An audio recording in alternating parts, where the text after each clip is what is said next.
Drink it in, man.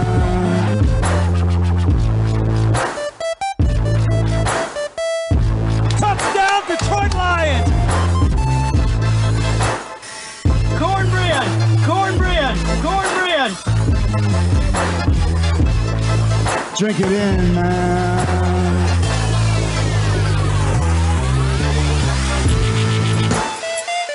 Touchdown, Detroit Lions!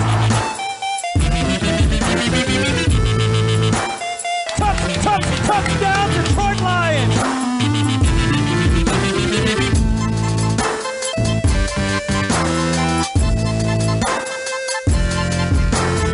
Cornbread!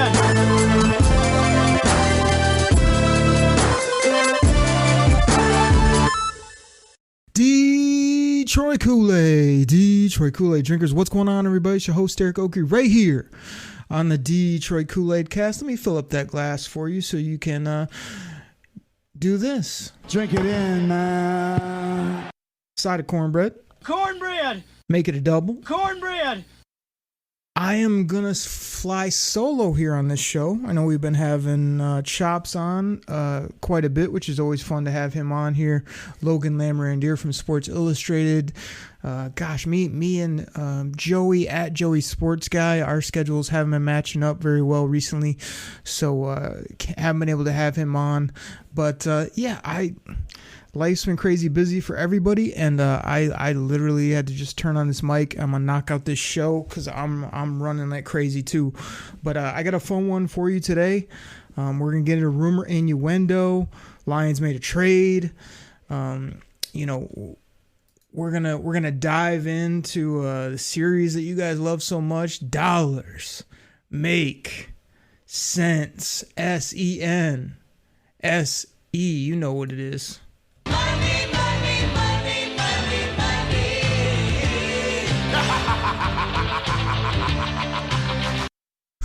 Such a classic drop to go with this series. But the two positions I want to kind of dive into, and again, I'm going to do a lot of this on the fly here, is I want to talk about the quarterbacks and the linebackers.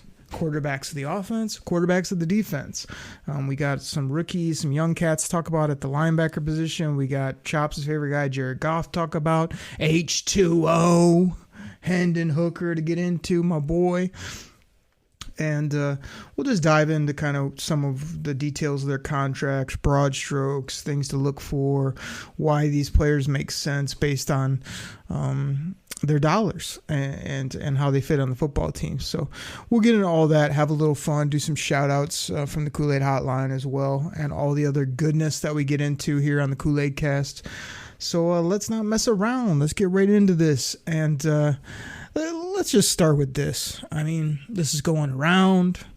If you guys heard our last couple shows, I think I hit it towards the end of the show that this is not going to happen, but I didn't tell you why I thought that or why I don't want this to happen. There's a lot of rumor, innuendo, a lot of talk, a lot of requests from Lions fans, SOL people, even some loyal, diehard Kool-Aid drinkers about, we need to get DeAndre Hopkins. He'll make this offense special. Oh, we've got the cap space. He's available for free. You don't have to trade for him. I just don't see this happening on so many levels. Now, would I hate it if it did? A 1-year deal for hopefully, 10 or less with some incentives? Yeah, I mean, I'm not going to, throw a fit if it happened. The reasons I don't want it to happen, I don't think it will happen, is because DeAndre Hopkins is up near 30 years old. He's never been a speed player. He's a chain mover, touchdown type guy. Yeah, he's got great hands, makes plays. Last year, you can project his numbers. Oh, he would have had this if he didn't. He didn't play that full season due to the suspension and whatnot. So I'm not saying he can't go to a great situation, have a pretty good year. I just don't think the Lions is that situation. Everybody's freaking out about Jameson Williams being out 6 weeks. I mean, it's 6 weeks, people. Like, this kid needs all the reps he can get in training camp and preseason. He needs to feel like the guy when he comes back in week 7. We already have enough weapons. You're talking about J-Mo. You're talking about Saint. You're talking about Reynolds. You're talking about Laporta. You got the 2 running backs. There's plenty of people that can do some things. When number 9 is out of the game. I just think you're making way too much of it. I mean, this isn't a situation where you have to protect yourself. And again, people are freaking out about this kid's social media. You haven't even seen the tip of the iceberg from Jameson Williams. So to go ahead and get another guy that's going to play in front of him, going to take away from his development, is one thing. The other thing is, I can't prove this. I don't have facts, or I'm not going to go to the Wikipedia or do a deep dive on his whole history. But again, let's go to rumor innuendo is that DeAndre Hopkins is a bit of a different cat. Let's put it that way. I mean, he's got a unique personality. I think he's had issues or even maybe had some scuffles with teammates or opposing players. We see those videos of Hard Knocks and whatnot. And DeAndre Hopkins was one of my favorites, 4 years ago, but now we're so far down the line. He makes the big money. The team paid $20+ million to not have him on the team. I realize the Cardinals are tanking. I get it, but that'd be a hard pill for me to swallow regardless, to pay somebody $20 million to not be around. So I can't imagine he's the perfect teammate or that his attitude was maybe where you want it. Do I think Dan freaking Campbell could probably get this guy in a good headspace, motivate him, get him the football, make him productive on this team? Sure, I think so. But I also think Dan Campbell is very happy with what he has, who he has, and where this team's heading, and don't need a detour, too, for a wide receiver. I mean, we have weapons at all 3 levels. We have wide receivers. I mean, it sounds crazy, but do I want a DeAndre Hopkins at a huge price tag and all the things that come with him? Or do I just want to run Khalif Raymond out there, run him deep a few times and make plays? Do I want to get the football maybe more to Josh Reynolds, the serpent of death, instead of maybe pay for another something of death that might be DeAndre Hopkins? I mean, I don't want to hate on him too much because this is a guy that's still on my fantasy football radar if I can get him at the right price. I'm not saying he's a washed-up has-been that isn't going to come up and snatch the football from people or find the end zone probably 6-8 times for whatever team he probably goes to. I just can't pay that price. I don't think it's worth the risk. I don't think he's chomping at the bit to be like, I don't want to go to Buffalo or Kansas City. Sign me up for the Lions. I don't know. I just don't see it. But I do admit that there's a scenario. If he's in the right space, they get him at a good number. And if they feel they need that extra bit of punch, both for the season to put them over the top and while J-Mo's out, and you got to project forward that there's not going to be other studs, younger, more impactful on defense or at other positions that you're going to be able to snatch up with that money. This isn't a get out of jail free card we have to spend now. This isn't frivolous money that you could just, I got to put it somewhere. Let's give it to this guy. I don't see that at all. So I'm out on Hopkins. I know a lot of you are in big time. I know folks would be excited if the Lions were able to snatch a guy like this because he's a big name and he's been productive in the past. But the hope is that he could come here and do it currently and be a DAWG on this football team and help win this division, a home playoff game, and more. I mean, so that's the other side of the coin. So I'm out. I know a lot of you are in. I know some of you are on the fence, probably that local Namrandir who's half in, half out, kind of in the middle. But that's what I got on that. Drink it in, everybody. Drink it in, man. All right, so what was it? Last week, my buddy Chops, you can find him on Twitter, at Chops in the D, made a proclamation. He said the Detroit Lions were going to make a big move. He said something to the effect of market, which is another one of his gimmicks that he uses when he wants to pronounce something.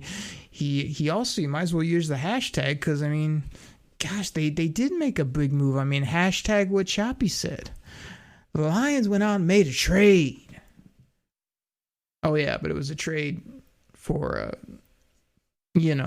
for a kicker. A kicker that probably would have got cut. A kicker that we gave up a draft asset like 3 years from now to obtain. But his name's Riley Patterson, everybody. Was with the Lions a couple years ago. Undrafted kid by the Vikings in 2021 out of Memphis. I mean, I remember putting out there like, you just liked when Riley Patterson in 2021 was at the Lions. He's 23 years old. Came in, made his kicks, made no money, didn't seem to be shook by the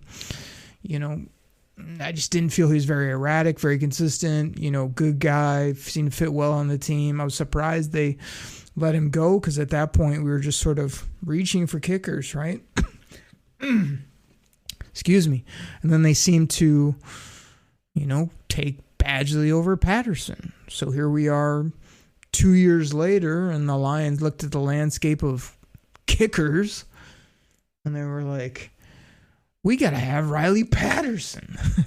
We got to have him so much that we can't even just like let him get cut by the Jaguars, then go pick him up or pay him a chump change. We got to trade a draft asset and get this kid. So, I mean, based on that, 25 years old, if he can come in here and be consistent and show a bit of a leg as well and handle kickoff duties, I would think Riley Patterson's your kicker both now and probably for the next few years to come.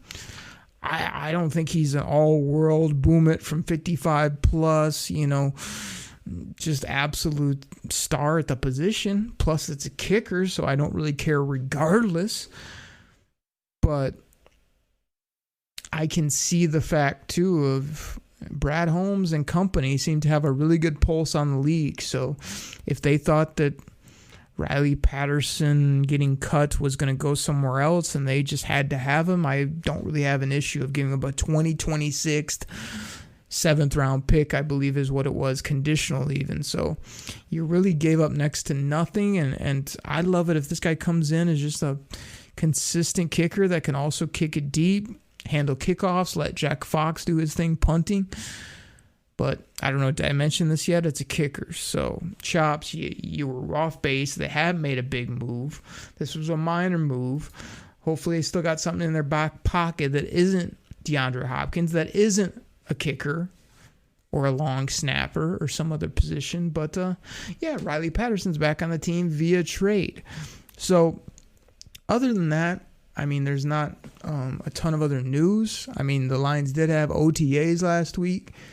And circling back to rumor innuendo, lots of people saying, well, Jameson Williams dropped a couple passes and he had alligator arms, but Jahmyr Gibbs looked like a stud. And, there's just lots of things coming out about this guy and that guy, and Josh Pascal's going to have a huge year, and so-and-so's in the best shape of their life. I mean, I'm all about it, trust me. I was all over a lot of those reports, and I love hearing anything about our Detroit Lions, but a lot of this is TBD if you ask me, wait and see, right? One of my classic go-to phrases here on the show, and I'm not the guy that's going to wait until I know it's 100% true and then say, I told you so, or and then make some big proclamation. You guys know I don't mind having a hot take or going out on a limb on certain players or predictions, but some of this stuff is It's very early in the off season, but obviously it's going to be an exciting training camp lead up to this season. Lots of big buzz, not about just our Detroit Lions, but across the NFL. Everybody's looking good. Everybody's in the best shape of their life. Everybody's ready to go. All teams are really excited about what they got. They got no worries. They felt all their needs. They love their draft class. I mean, we get it. But, the biggest things for me are going to be those first two picks, 12 and 18. How are Gibbs and Campbell doing? What's our secondary look like? I mean, the craziest part about the secondary is you heard some good and some bad about Cam Sutton, but Cam Sutton is such a great dude that, like, he's worth what they paid. He's worth giving him the number one. He's worth being a leader on this team. All the things he brings has me ultra excited about him. So I'm not too worried if he gets cooked here and there or if he makes a play here and there. He's really proven to be more than I thought he was as a person, as a football leader. And, I don't have too many concerns that he can be an upgrade and a substantial upgrade to what we currently had at the cornerback position. That's for sure. QB, CB2 is still a question for me. Is Jury, Juryy, Jury Jacobs, is he going to be that guy? Who else is going to plug in there? What are their plans for? But when you start going down this list, I mean, Emmanuel Mosley, we'll see where his health is at. You got my boy CJ, GJ. I think we even have a drop for that, right? It goes something like this. Go CJ. Go DJ. That's my DJ. Go DJ. Yeah. Well, that's the old one. The new one is Go CJ. That's my GJ. Yeah. But he's going to be balling. Everybody forgot about Iffy. Most fans just write this guy off. Tracy's back in great spirits, looking good, looking bigger, stronger. Got the go gadget arms ready to go. So,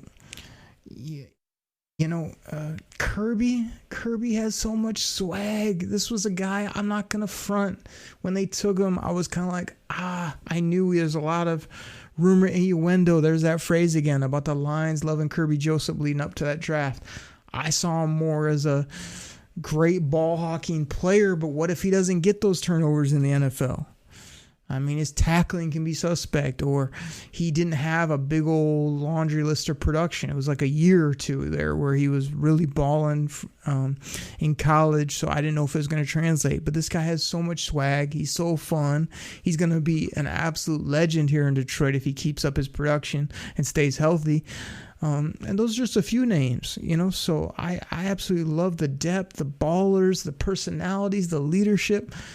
So that's going to be looking forward is, can these DBs then take that to the field, whether you're playing safety, slot, or corner, or nickel, or whatever it may be, and ball out. So those are the main things I'd be looking for. Again, the Lions have a couple more days, I think it is, of OTAs and whatnot, and then they get rolling. I think it's like in early mid-June. I don't have the date right in front of me for a mandatory minicamp. That's where they can really do some things.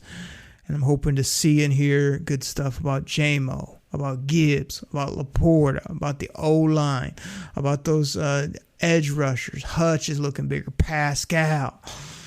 How's Jack Campbell mixing in with the linebackers? We'll talk about him here in a moment. So it's exciting times, but it's just the beginning of this offseason. I think we're about 100 days away from the Detroit Lions kicking off the season against those Chiefs in Kansas City to kick off the NFL season. So everybody's already hype about that. It's only going to grow as we keep on going. So everybody got going on my news and notes and some things off the top for you. So I'm just going to keep this show tight. I'm going to take my break, get our great sponsors in here. When we come back, we'll do a little dollars.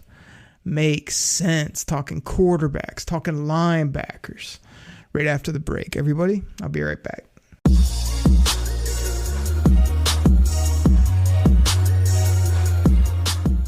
All right, everybody, This goes out to my fantasy football fans out there. Now, you probably heard about Reality Sports Online, the most powerful fantasy sports platform where owners can build and manage their fantasy team like a real NFL general manager.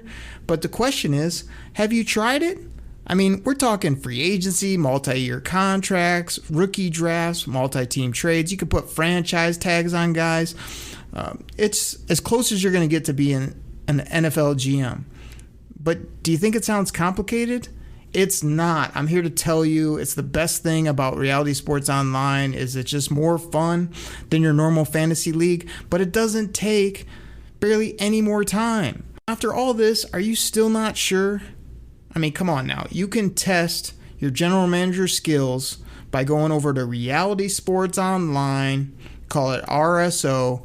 Please go check out realitysportsonline.com right now.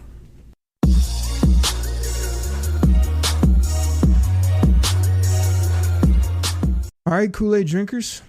As I often say, we're back from the break, and this is normally where I shout you guys out or say how much I appreciate you. So I'm going to do that again, and the reason is because I appreciate you and because I want to give you shout outs. I want to say your name. I want to say your funny nicknames. I want to say your handles. I want to make fun of you. I want to lift you up as loyal, diehard Detroit Kool-Aid drinkers here on the show and Lions fans in general. So again, can't thank you enough for all the support of the show, for the fun you guys have on Twitter, the DMs you send me that are hilarious, the support you show for the pod is awesome. You know, I know Chops and Logan and everybody that comes on is like, man, what a fun show to do. It's not too serious. We try not to bore you to death. We show love to the fans and the people that listen. We're not trying to hit you over the head with 80 million sponsorships. We would love it if you donate to the show. We would love it if you share the show with a friend. We would love it if we can keep this thing growing person by person, Kool-Aid drinker by Kool-Aid drinker, as it continues to do day in and day out. But all that stuff is secondary to turning on the mic, talking about the Detroit Lions, and having fun while we do it. So appreciate everybody. I just wrote down a few names again that have either been hitting me up recently or that I just want to throw out. So JP1077, one of the great Lions fans out there, has been doing his thing, sharing our show. We always appreciate him. Bo Knows is going to be kicking off the Detroit Koolaid Cast Fantasy League Slow Draft that starts on June 1st in the morning. So Bo, we'll see if you know. I'm telling you now on the pod that it's Thursday, June 1st in the morning. Be on point. I don't care if you're doing it from your car, your cell phone, your home, your job, wherever. I need that draft pick in quickly so we can get that thing off to a good start. We'll see if you clunk it up with the number one overall pick, but we got 20 other teams in that draft, 20 players per team, slow draft. So again, they got 4 hours or more to make a pick. So we just have fun. That helps kind of take the time away in the off season and let us have some fun with some fantasy football and all the loyal fans. Hey, here's a question. I better get this guy's soundbite ready. Hey, Cornbread! Jerry. Yeah, I'm talking to you. Cornbread! Jerry. Where have you been? Every time I hit you up, you're like, oh, I've been working. Oh, I've been traveling. Oh, I'm just kind of busy. Cornbread Jerry. You don't have the name Cornbread Jerry if I don't hear Lions takes from you. If I don't hear draft reaction from you. If you don't call the show up like you used to do. I had you on an entire pod and now you vanished. The Lions are the hottest team in the National Football League. The Lions are everyone's darling. And here you are fading off into the sunset. Cornbread Jerry, I'm calling you out. I need takes. I need a call. I need to know you're alive. I need to know that you're hyping this team in North Kakalaki. Step it up, Cornbread Jerry. I'm going to have to rip that nickname from you is what I'm going to have to do. Speaking of nicknames, speaking of goofy nicknames, speaking of people that make me laugh and that came strong when we needed them to, AKA Young Santa. Yes, he made his pod debut last week. I just said to Chops right before we hit the record button, hey, what if we just call this dude Young Santa? He's been calling, texting the show. What if we just dial him up live? So last week we just literally called him up. It was unexpected. He jumped on his headset like a true pro. He did a bunch of our gimmicks. He tried a couple hot takes. He put me to sleep a couple times because he's been known to do like a 4-minute rant, but just kidding with you, Young Santa. His name is Brian.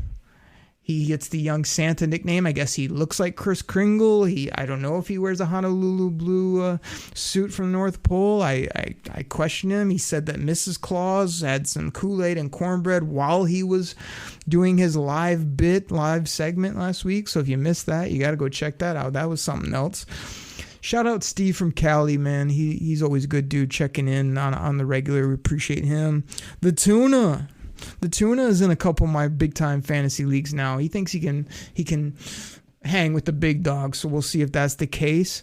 Shout out to Paul Jackson down there in Tampa, and we got to get, last but not least, the one and only at Go Blue Lexi 117 here on the show. She's shouting out Michigan Wolverines, that is. She's always repping those Lions. She's not afraid to mix it up with you on Twitter. She's a physical fitness marvel at this point. She's hilarious and still needs to come on the pod here at some point. But those are just a couple of quick people I wrote down. All of you that I missed, I apologize. But like I say, if you want to get a shout out, you got to hit me up and you got to remind me why I got to talk about you on the Koolaid Cast. So appreciate all the listeners, no doubt. I can't thank you enough to everyone, absolutely everyone. So, all right, let's get this dollars and cents going. I mean, we got to get the soundbite again, everybody. Dollars make sense. Quarterbacks, linebackers. Money, money, money, money, money.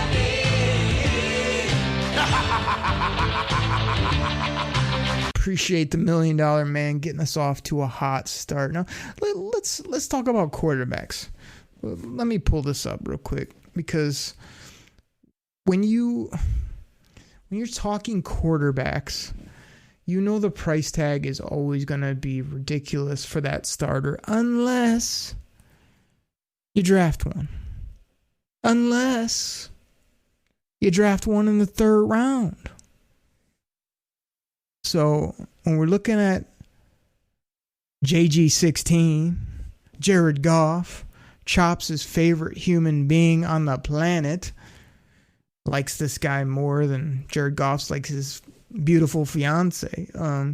But no, seriously, like Jared Goff has come here. He's been a great leader, put together,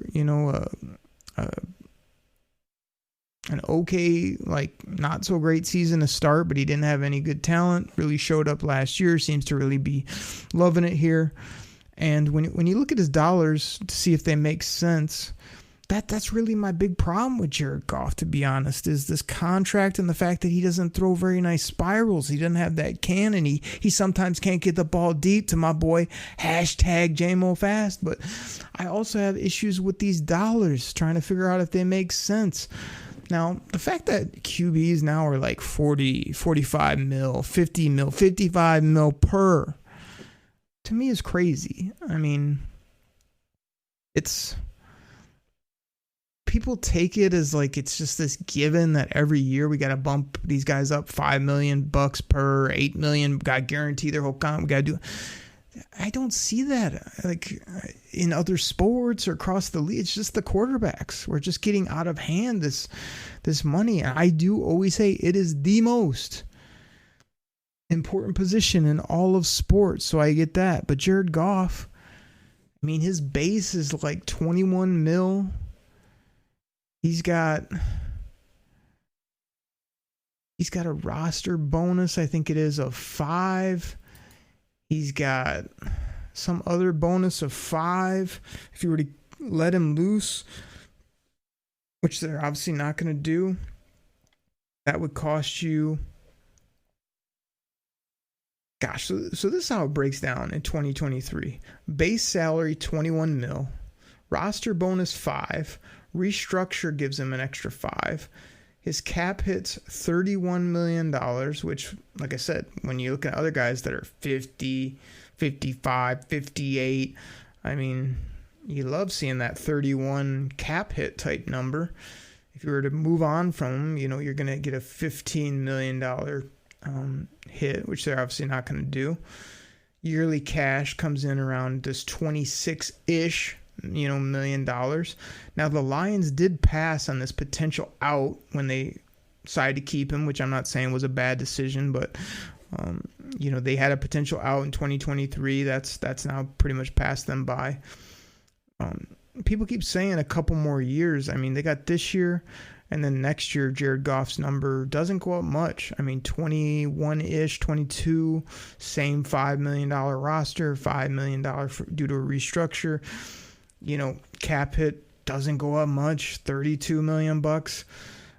Dead cap at that point would only be $5 million if you did want to move on from him. So, the more I look at it, I don't know that Jared Goff's going to be this great soldier to play great this year and then just play on that number next year. I mean, again, if he's balling and he's your guy, you're going to have to probably give him an uptick at mid or after this season. But most people that want to just roll with it are like, look at those numbers.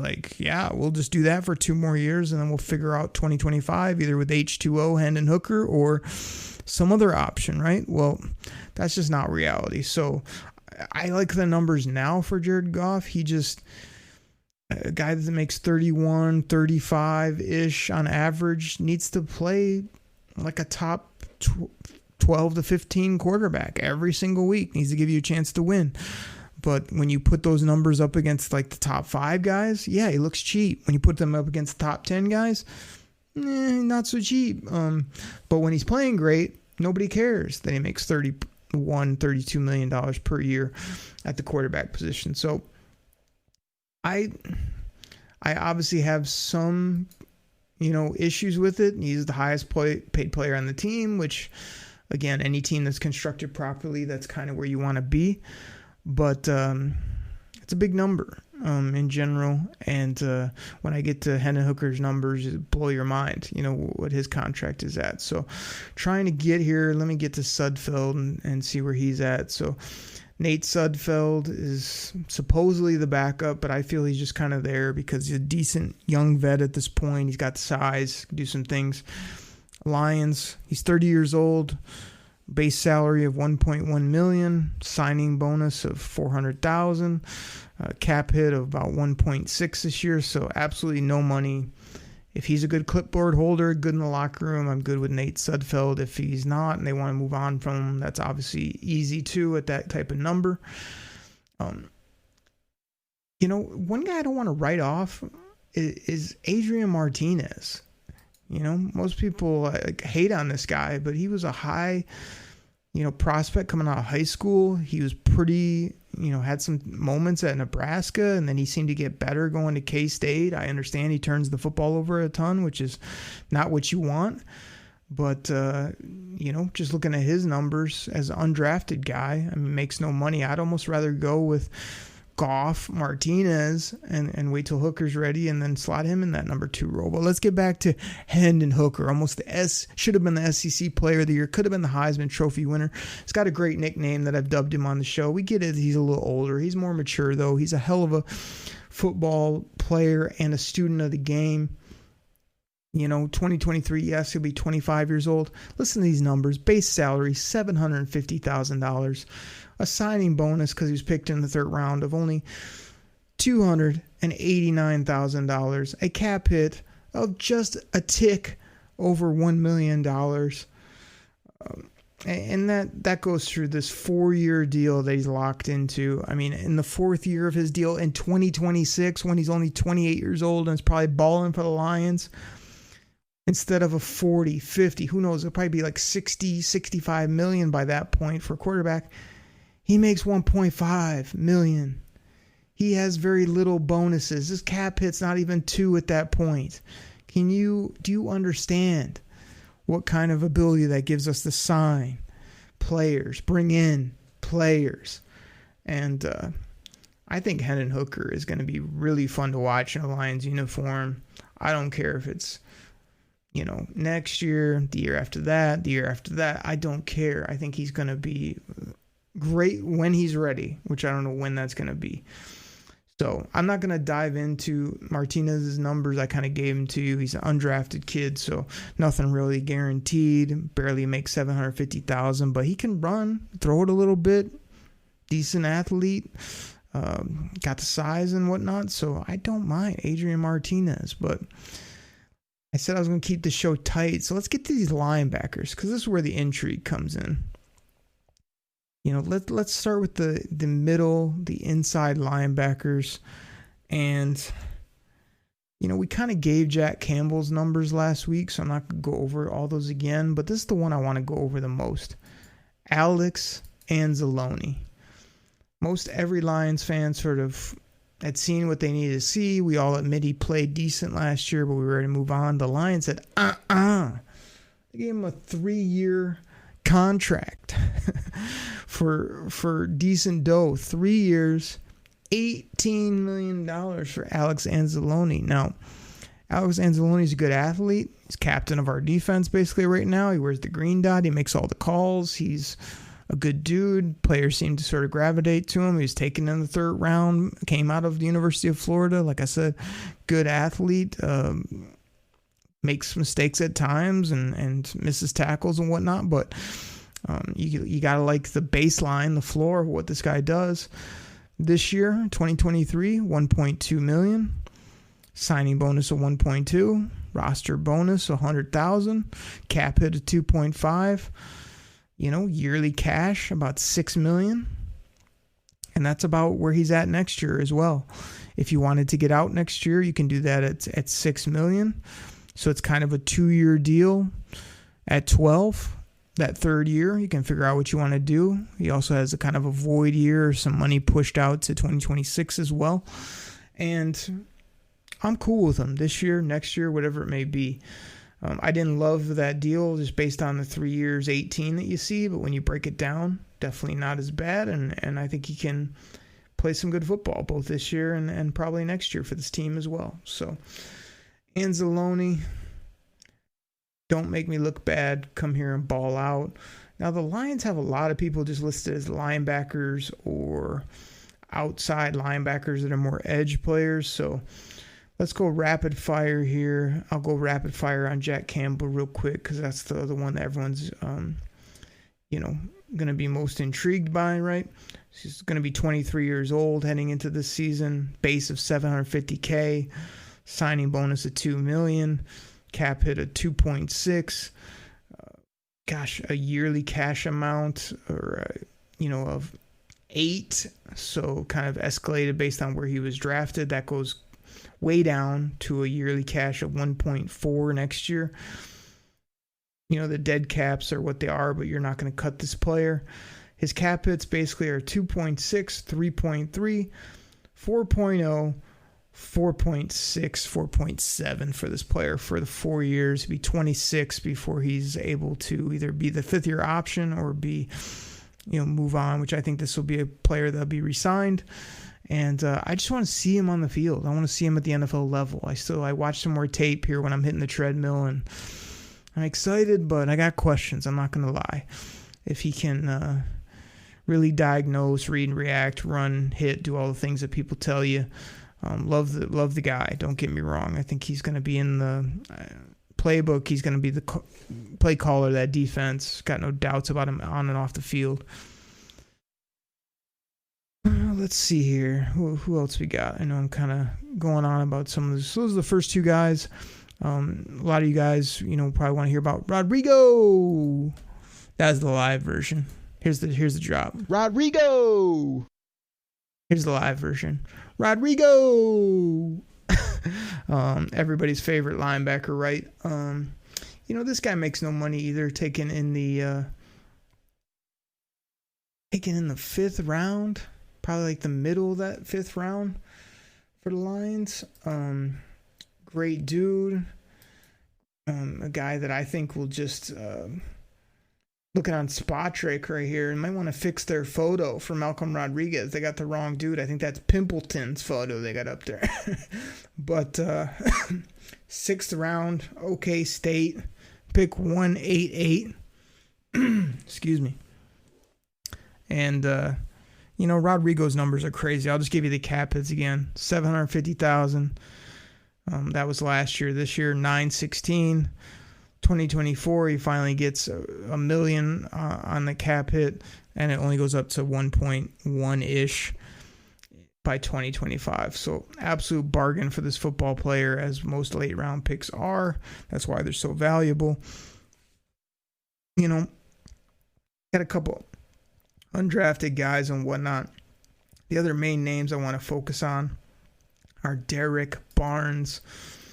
This is a guy everybody had a lot of high hopes for. He really hasn't done a ton, but when he has been out there, he's played pretty physical, makes some splash plays here and there. I think he's lots of, things out there that he's really coming into his own. He's actually starting ahead of guys like Campbell and Rodrigo right now. 2023, Barnsley's going to be 24 years old. Cap hit of only $1.1 million. That goes up to 1.25 next year. And I'm really just hoping this player can come on and make more plays, be more than a special teamer, be more than a backup. I love the guy. I love his physicality, his build, but he needs to be a bit better on the football field.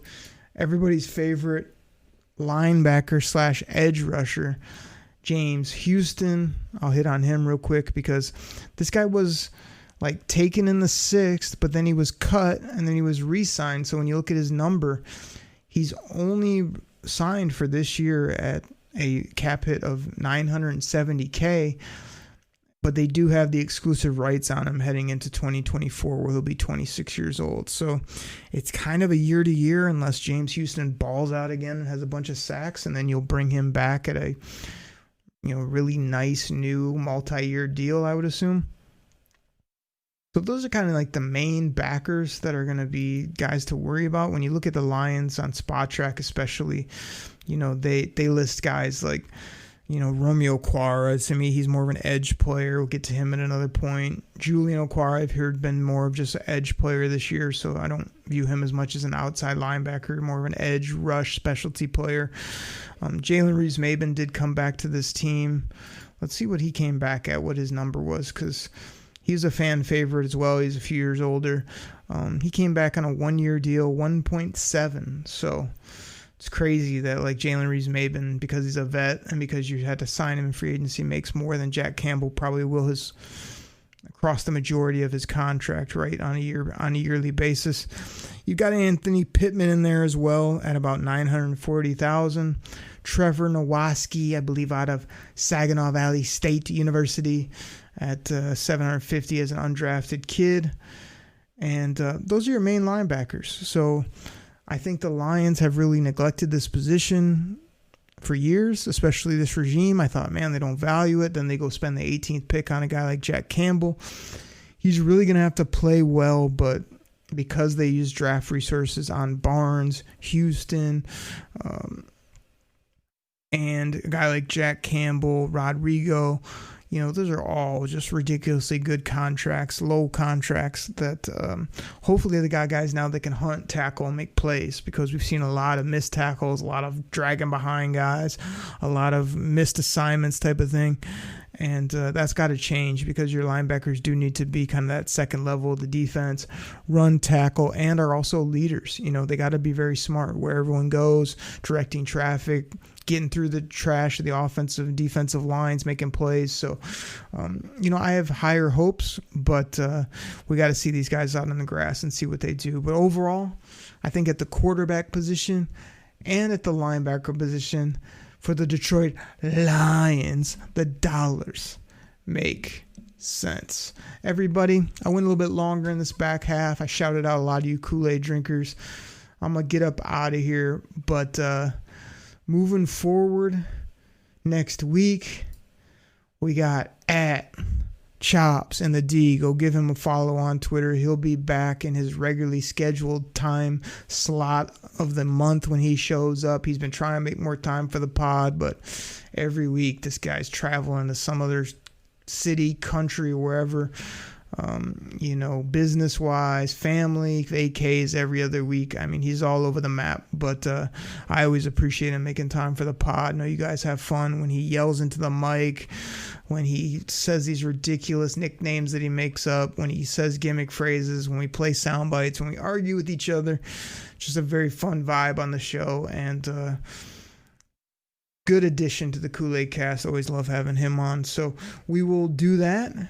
We'll probably do more dollars make sense. We'll get into a couple more positions. Hopefully the Lions will have more news and notes we can get into. And we'll do all that next week right here on the Detroit Koolaid Cast. Take care, everybody. We're out.